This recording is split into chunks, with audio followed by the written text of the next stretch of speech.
Cela fait près de 20 ans que Sandra Lou a participé à l'émission Le Bachelor, le gentleman célibataire. Le show diffusé sur TF1 en 2003 mettait en lumière des prétendantes face à un charmant entrepreneur à la recherche de la femme de sa vie.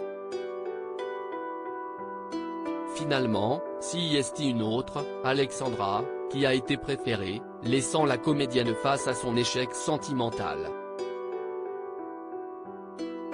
Depuis, elle s'est construite une carrière d'animatrice et comédienne, et est devenue maman d'une fille, Lily.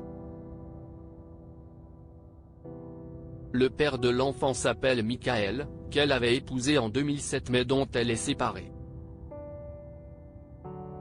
En 2021, elle a retrouvé l'amour auprès d'un certain Amaury et semble nager dans le bonheur depuis.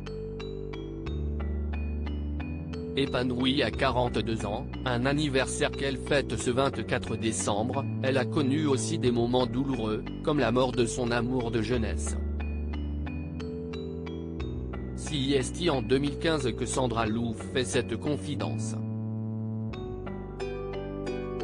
Engagée dans la lutte contre le cancer à travers un livre dont les bénéfices ont été reversés à la lutte contre ce fléau, Finger in the Nose, elle avait expliqué à Télé Loisirs l'origine de sa motivation, c'est un sujet que je ne connais que trop bien.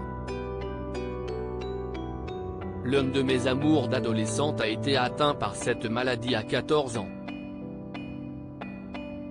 Il est parti 10 ans plus tard. Marquée par la disparition de son ancien amour, Sandra Lou s'était donc lancée dans la publication d'un ouvrage rassemblant 80 photographies de stars prenant la pose le doigt dans le nez.